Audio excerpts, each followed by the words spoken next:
আসসালামু আলাইকুম। আসসালামু আলাইকুম। জি, আপনার নাম কি আপু? আমার নাম কুলসুম। কুলসুম আপুর বয়স কত? আমার বয়স 18। কেন আসছিলেন এই ভিডিওর সামনে? আসলে একদম ভালো মনের মানুষের জন্য। বিয়ে হয়েছে আপনার? জি না। কোথায় থাকেন? নোয়াখালী মাইজদি। প্রিয় দর্শক, এই মুহূর্তে যুক্ত হয়েছে কোথা থেকে আপনারা শুনতে পেরেছেন। আপনি পুরো কথা শুনবেন, বুঝবেন, জানবেন। যাচাই বাছাই করার দায়িত্ব আপনাদের, পার্সোনাল ব্যাপার। একান্তে নাম্বারটা দেওয়া থাকবে। আপনি শুধু হাতে কষ্ট করে একটু নাম্বারটা ফোনে উঠে এখনই কল দিয়ে আমার কোনো সমস্যা নেই, তবে পেজ ফলো করতে হবে। এই যদি আপনি ফলো না করেন তাহলে আপনার কল হয়তো রিসিভ হবে না, তাই আপনাকে বলছি আমি। তো আপু, শুনতে চাচ্ছি যে মানে পড়াশোনা কতটুকু করেছেন বা বাসায় কে কে আছে একটু শুনতে চাই। আমি ক্লাস 3 পর্যন্ত পড়েছি। আমার বাবা নাই, আম্মা আছে, আর একটা ছোট ভাই আছে।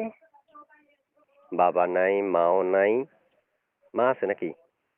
হ্যাঁ, আম্মা আছে আর একটা ছোট ভাই আছে। আচ্ছা। কেউ যদি অপেক্ষা করতে বলে করবেন কিনা? জি। কেউ যদি অপেক্ষা করতে বলে করবেন? হ্যাঁ, অবশ্যই করবো। আচ্ছা, মনের মতো মানুষ পেলে বিয়ে করবেন তো সবকিছু হয়ে যাবে ইনশাল্লাহ। হ্যাঁ। হ্যাঁ হ্যাঁ। আচ্ছা, তাহলে আমরা যে একটা নাম্বার পেয়েছিলাম, নাম্বারটা কার?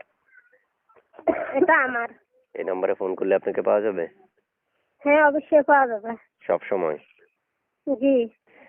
যে দর্শক, আমি সবসময় সবাইকে বলে রাখি, আপনারা যখন একটা নাম্বার পাবেন, পেজটা যদি ফলো করে রাখেন তাহলে ভিডিও তো আপনার সাথে ছাড়ার সাথে সাথে চলে যাবে। তাহলে আপনি প্রথমে নাম্বারটা হ্যাঁ। নিয়ে ফোন করতে পারেন। কিন্তু আপনি যদি পেজ ফলো না করেন বা ইউটিউব চ্যানেল সাবস্ক্রাইব না করেন, তাহলে আপনার কাছে ভিডিও যাবে ম্যাক্সিমাম 1 বা 10,000 ভিউ হওয়ার পরে। তাই আপনারা প্রথমে সাবস্ক্রাইব করে রাখবেন। তো আপু, শুনতে চাচ্ছি যে আপনারা কেমন বয়সী মনের মানুষের দরকার? আলাদা এরকম মানুষই মিলে অথচ বয়স্ক হলে বয়স্ক, লিঙ্গ বয়সে লিঙ্গ বয়সে। কারণ আমার দাদার বয়সী হলে হবে। অবশ্যই আমার দাদার বয়স কত? ম্যাক্সিমাম তো 60 বছর, তাহলে হবেই না? হবে। আচ্ছা, ঠিক আছে। সমস্যাকে বয়স দিয়ে কি করবো? বয়সে কি খাওয়াবে না? প্রিয় দর্শক, তাহলে ওনাকে যে কোনো বয়সী লোকেরা ফোন করতে পারবেন। যোগাযোগ করুন এখনই স্ক্রিনে দেওয়া নাম্বারে। ভালো